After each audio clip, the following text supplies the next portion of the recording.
Madhya Pradesh, a mother of two alleged a young boy. Facts of the case. Madhya Pradesh Rewa में एक road है Venkat road. यह एक प्रसिद्ध बाजार है, पास में सिंधी चौराहा है, वहीं कहीं इस कहानी ने जन्म लिया था। परिवर्तित परिचय के अनुसार आभा अपने पति सुरेश और 2 बच्चों के साथ एक फ्लोर में किराए पर रहती थी और सामने वाला घर अनिल का था। वह MBA कर रहा था। आभा ने खुद को बहुत अच्छी तरह से मेंटेन किया हुआ था। आभा और अनिल दोनों युवा थे, आकर्षक थे और आखिरकार वे दोनों एक दूसरे के लिए लालायित हो उठे।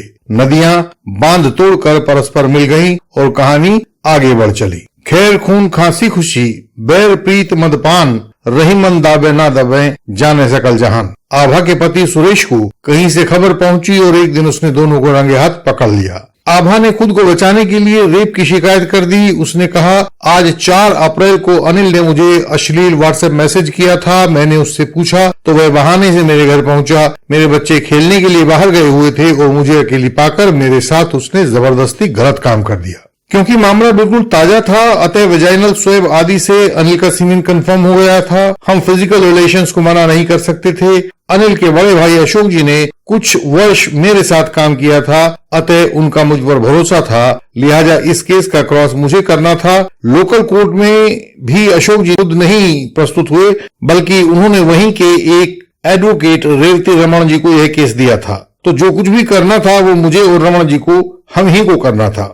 कई बार ऐसा कुछ होता है कि लगता है जैसे कोई अदृश्य शक्ति हमें बचा रही हो। इस केस में भी घटनाक्रम बहुत तेजी से हुआ था, अतः महिला का फोन वहीं का वहीं जब्त कर लिया गया था। वह उसे फॉर्मेट नहीं कर पाई थी और यही फोन हमारी विजय का रथ बनने वाला था। उन दोनों के CDR में भी 6-7 महीने की कॉल्स दिखाई देती थी, व्हाट्सएप मैसेज दिखाई देते थे, व्हाट्सएप कॉल तो असंख्य थी। यह डेटा देखकर हमारी बाछें खिल गई थी। अब हम झूठे आरोप के खिलाफ किसी भी युद्ध को लड़ने के लिए तत्पर हो चुके थे।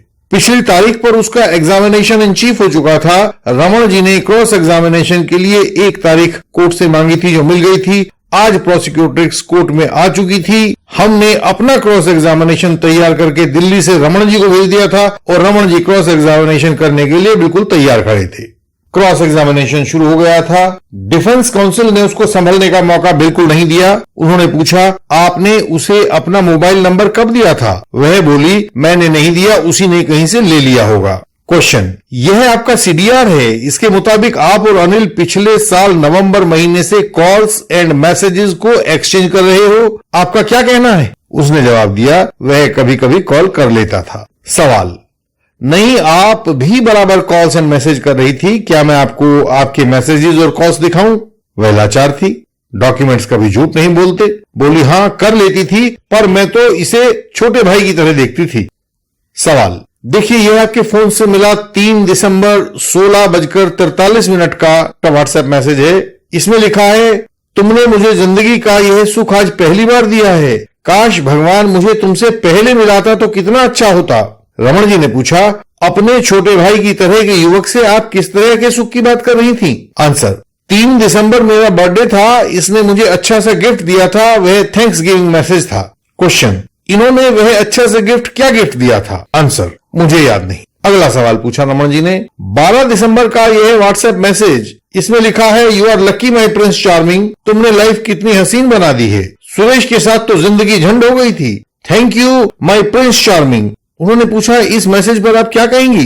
तो वह पक्की ढीठ प्रोसिक्यूटर्स थी। उसने कहा, इसमें कुछ भी गलत नहीं है, कोई भी बात इसमें अश्लील नहीं कही गई है। डिफेंस काउंसिल ने अलग अलग तारीखों के 67 व्हाट्सएप मैसेजेस, 67 व्हाट्सएप मैसेजेस को प्रोसिक्यूटर से कन्फ्रंट करवाया और उन्हें एग्जिबिट नंबर्स दिलवा दिए। अगला सवाल था, देखो यह घटना वाले दिन अर्थात 4 अप्रैल 11:12 का सुबह का मैसेज है। इसमें लिखा है, आओ ना जानू। आप किसको बुला रही थी? अपने छोटे जैसे भाई को जानू कह रही थी। फिर उन्होंने उसे 11:37 का मैसेज दिखाया, 11:38 का मैसेज दिखाया और 11:40 का मैसेज दिखाया। तीनों मैसेजेस में बराबर समान भाषा जानू कहकर आप इस्तेमाल कर रही थी। आप उसे इतनी बार क्यों बुला रही थी? लेकिन वह भी पक्की ढीठ प्रोसिक्यूटर्स थी और हार मानने को तैयार नहीं थी। बोली, बाजार से कुछ सामान मंगवाना था। लेकिन डिफेंस काउंसिल भी मानने वाले नहीं थे। उन्होंने फिर आगे पूछा, क्या इतनी बार अनिल को व्हाट्सएप मैसेज करने की बात आपने पुलिस को बताई थी? आंसर, हाँ, लिखकर तो नहीं बयान दिया था, पर वैसे बताया था, ओरली बता दिया था। डिफेंस काउंसिल ने उसके पुराने बयानों से उसे कन्फ्रंट करा दिया और यह बात रिकॉर्ड पर दर्ज करवा दी थी कि ऐसी कोई बात पुलिस को कभी नहीं बताई गई थी। क्वेश्चन, अनिल के साथ आपका आना जाना और फिजिकल रिलेशंस पिछले साल नवंबर दिसंबर से थे, तो आपने पुलिस को क्यों नहीं बताई यह बात? आंसर, मुझे जो बताना था मैंने बता दिया, इससे ज्यादा कुछ भी बताने की मुझे जरूरत नहीं थी। इस प्रश्न की बाबत यह बात स्पष्ट करना चाहता हूं कि यह जो सवाल मैंने पूछा था, यह सवाल एक ओपन एंडेड क्वेश्चन था जो क्रॉस एग्जामिनेशन में आमतौर से नहीं किया जाता है, क्योंकि इनके उत्तर बहुत घातक होते हैं और कई बार आपका पूरा का पूरा केस तबाह कर देते हैं। लेकिन जब आप ऐसे पॉइंट पर हो कि गवाह उसका कुछ भी उत्तर दे तो वह आपके फायदे में होगा, ऐसे समय में ओपन एंडेड क्वेश्चंस को जरूर पूछा जाना चाहिए, क्योंकि यह गवाह को उसकी अनंत आकाश में उड़ान भरने की अनुमति दे देता है। इससे बेहद लाभ मिलता है। लेकिन मैं आपको फिर ताकीद करना चाहता हूं, ध्यान दिलवाना चाहता हूं कि ओपन एंडेड क्वेश्चंस को क्रॉस एग्जामिनेशन में केवल और केवल तभी पूछें जब आप अपने क्रॉस को ऐसे मुकाम तक ले आए हों, अन्यथा इसका उल्टा प्रहार आपके ऊपर पड़ेगा और बहुत घातक होगा। बाद में जब हम दूसरे विटनेसेस को क्रॉस एग्जामिनेशन कर रहे थे तो हमने आईओ को भी पूछा कि क्या प्रोसिक्यूट्रिक्स ने उसे कोई ऐसी बात बताई है और उसने इस बात को रिकॉर्ड पर नहीं लिया है? आईओ ने इनकार किया। उसने कहा नहीं, वह तो जो भी बात कहती थी मैं उसको रिकॉर्ड कर लेता था। यह अपने सभी एडवोकेट्स बंधुओं के लिए मैं बताना चाहता हूं कि बहुत सारे झूठे गवाह ऐसे होते हैं जो कहते हैं कि हमने पुलिस को बता दिया था, लेकिन पुलिस ने उसको अपने केस में रजिस्टर नहीं किया, अपनी सीडी में रजिस्टर नहीं किया। तो ऐसे गवाहों को काटने का सबसे बेहतरीन औजार यही है कि जिस समय आईओ क्रॉस एग्जामिनेशन के लिए आपके सामने उपस्थित हो तो आप आईओ से स्पेसिफिकली पूछें, उस डेट टाइम का ध्यान दिलवाकर पूछें जब झूठे गवाह ने बताया है, तो आईओ उसको मना करेगा। क्योंकि यदि आईओ को बताया गया होता तो वह केस डायरी में कहीं ना कहीं दर्ज होता। तो यह झूठे गवाह को काटने का एक और तरीका है। आमतौर से अपने केसेस में मैं अपने क्लाइंट्स को सेक्शन 114A इंडियन एविडेंस से हमेशा बचाता रहा हूं और हमेशा बचाने की सलाह देता हूं। लेकिन कभी कोई हेड ऑन कोलिजन हो ही जाए जिसे आप ना बचा सकते हो तो फिर आप क्रॉस एग्जामिनेशन में अपने जौहर दिखाएं। प्रोसिक्यूट्रिक्स की उन बातों को खोद कर बाहर निकाल लें जो उसके द्वारा पुलिस को बताई जानी चाहिए थी लेकिन उसने नहीं बताई। ऐसी सभी बातों को आप सेक्शन 161 और सेक्शन 162 सीआरपीसी के द्वारा हिट करवाएं और अपने क्लाइंट पर खतरा ना आने दें। जैसा मैंने अभी कहा कि आईओ से भी उस बात को स्पष्ट करवा लें। कुछ भी करें, इस झूठे आरोप के जिन को बोतल में वापस बंद जरूर कर दें। यही सब एडवोकेट्स का कर्तव्य है। फाइनल आर्ग्यूमेंट्स, हमने कोर्ट के सामने आर्ग्यूमेंट्स किए, बताया कि हर एक मैसेज में सहमति दिखाई देती है। प्रोसिक्यूट्रिक्स ने झूठ बोला है, न केवल पति को झूठ बोला है कि यह रेप था, बल्कि तहकीकात के दौरान पुलिस से भी सच्ची बातों को छिपाया है। कोर्ट के सामने भी शपथ लेकर झूठ बोला है। उसने केवल अपने झूठ को सच दिखाने के लिए एक युवक के कई वर्ष बर्बाद कर दिए हैं और उसका पूरा भविष्य चौपट कर दिया है। कोर्ट ने आरोपी को बरी कर दिया, लेकिन उस शातिर शिकायतकर्ता पर कोई मुकदमा नहीं चलाया जिसने अपनी झूठी कहानी के द्वारा आरोपी को फंसाया, पुलिस और अदालत को गुमराह किया और पहले से काम के बोझ के तले दबी अदालत को और अधिक दबा दिया।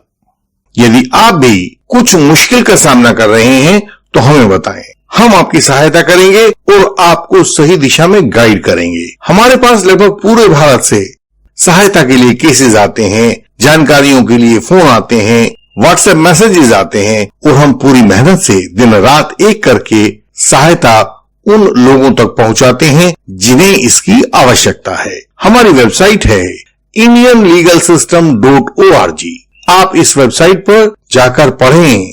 बहुत जरूरी जानकारियां आपकी सरल भाषा में दी गई हैं, उन्हें समझें, क्योंकि आपकी शिक्षा और आपका ज्ञान यही इस लड़ाई में आपके हथियार हैं। हमसे संपर्क की जानकारी नीचे डिस्क्रिप्शन में भी आपको मिलेगी। आओ हम सब मिलकर इस असत्य को, झूठ को, पाखंड को हरा दें। इस YouTube चैनल को लाइक, शेयर और सब्सक्राइब करें। बेल आइकन को प्रेस करें। इसकी हर एक वीडियो में आपको झूठे आरोपों के जाल के खिलाफ कुछ ना कुछ विशेष बात बताई गई होगी। इन बातों को अधिक से अधिक लोगों तक फैलाएं ताकि झूठी शिकायतों के इस इंद्रजाल को मिलकर नष्ट किया जा सके। बहुत लोग हमसे संपर्क करने में हिचकते रहते हैं और इससे उनका महत्वपूर्ण समय नष्ट हो जाता है। मैंने देखा है कई ऐसे आवेदक हमसे बात करते हैं जो अपने समय को नष्ट कर चुके हैं, प्रोसिक्यूटर्स के बयान दर्ज हो चुके हैं, गलत तरीके से इन्वेस्टिगेशन हो चुकी है। यदि वो हमसे पहले संपर्क करते तो शायद हम उनकी उन केसेस में सहायता कर सकते, लेकिन अब महत्वपूर्ण समय जा चुका है। इससे पहले कि आपके केस का महत्वपूर्ण समय भी चला जाए, आप एकदम से हमें संपर्क करें। व्हाट्सएप नंबर आपको स्क्रीन पर दिखाई दे रहा होगा। हम आपसे अगले वीडियो में फिर मिलेंगे। तब तक के लिए प्रणाम।